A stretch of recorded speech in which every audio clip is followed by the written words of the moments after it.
कोई है जो मुझसे हम कलाम होता है। कोई है जो मुझसे हम कलाम होता है। क्या ये वही तो नहीं जिसका तमाशा सरेआम होता है? जिस तरह के अनवान शिकवा, मोहब्बत और वो।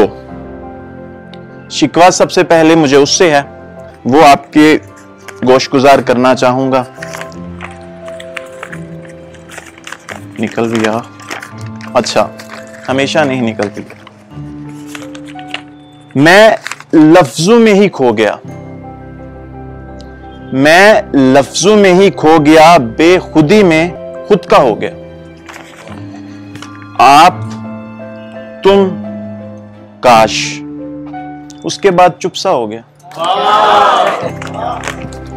तुम मेरी मंजिल हो कहा उसने, तुम मेरी मंजिल हो कहा उसने, उस मंजिल का दीवाना सा हो गया।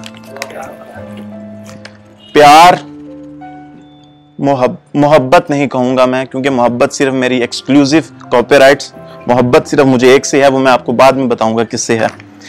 प्यार, उन्स, इश्क, लफ्जों से ताल्लुक पुराना सा हो गया। उसके जाने के बाद मैं कुछ सयाना सा हो गया। मेरा होने के लिए आया, मेरा होने के लिए आया, मैं उससे अनजाना सा हो गया। हाँ, मगरूर सा हो गया है फकीर, मैं खुद को तखल्लुस फकीर यूज करता हूं। हाँ, मगरूर सा हो गया है फकीर, क्योंकि मैं अब अपना सा हो गया। एक दोस्त है मेरी, मुझे पता नहीं वो मेरी दोस्त है। उसके लिए कुछ लिखा मैंने, सिर्फ दोस्त ही है, जहन में कुछ और ना लाइएगा।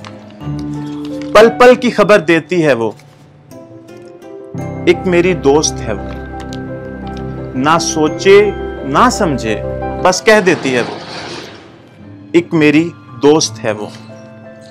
कभी हंसती और बहुत रुलाती है वो, एक मेरी दोस्त है वो। अनजान नहीं जान है वो, एक मेरी दोस्त है वो, सिर्फ दोस्त ही है। मासूम सी परियों जैसी है वो, एक मेरी दोस्त है वो।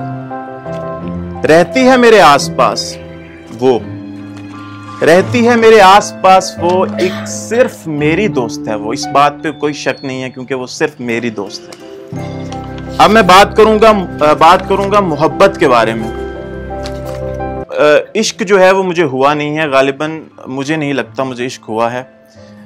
और ये जहन में बहुत चीज़ जो है आजकल हमारे जहन के अंदर बैठाई जाती है कि जो शायर होता है वो आशिक होता है। मैं इससे टोटली डिसएग्री करता हूँ, क्योंकि मुझे इश्क नहीं हुआ। प्यार मुझे बहुत सारे हुए हैं। गालिबन मुझे पहला प्यार तीसरी जमात में जब मैं था तब हुआ था, उसके बाद फिर 9वीं जमात में हुआ, फिर मैट्रिक में अल्हम्दुलिल्लाह, फर्स्ट ईयर और सेकंड ईयर में हुआ था। फिर फर्स्ट सेमेस्टर सेकंड सेमेस्टर अल्हम्दुलिल्लाह बहुत प्यार हुआ है।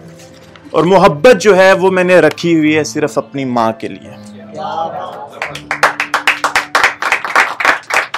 मोहब्बत सिर्फ मैं अपनी माँ से करता हूँ, क्योंकि यहां तक लाने वाली मेरी माँ है। और मेरी माँ को पढ़ना लिखना नहीं आता, लेकिन उसने मुझे पढ़ाया, और इस एहसान का बदला मैं नहीं चुका सकता। सबसे पहले तो उसने मुझे पैदा किया, ये मैं आई कांट कुछ नहीं कर सकता। उस अपनी माँ के लिए मैंने लिखा था, और मोहब्बत सिर्फ मेरी माँ है। और सिनेरियो कुछ ये था कि मैं घर आया और माँ मेरी बैठी हुई थी, और मैं उसको देख ही जा रहा था। मैं उसको देख रहा था, जहन में खुदा लफ्ज उतार रहा था, वो मैं लिखता जा रहा था। बड़ी मुद्दतों के बाद, बड़ी फुर्सतों के बाद, बड़े लम्हों के बाद एक खूबसूरत समा को देखा।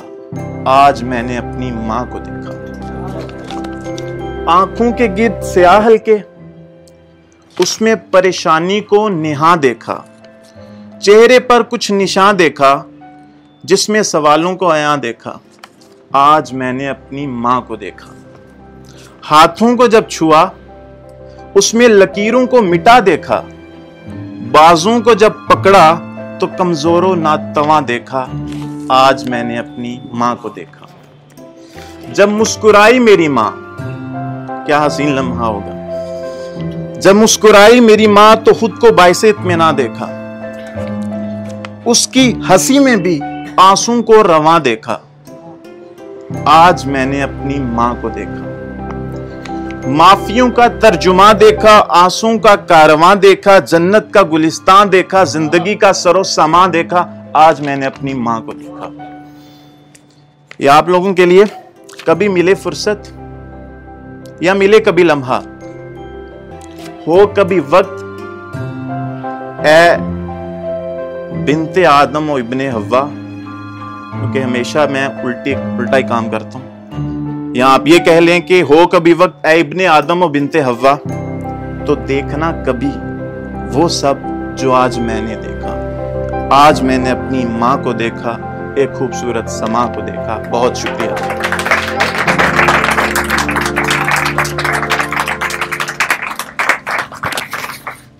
बहुत शुक्रिया अबू बकर।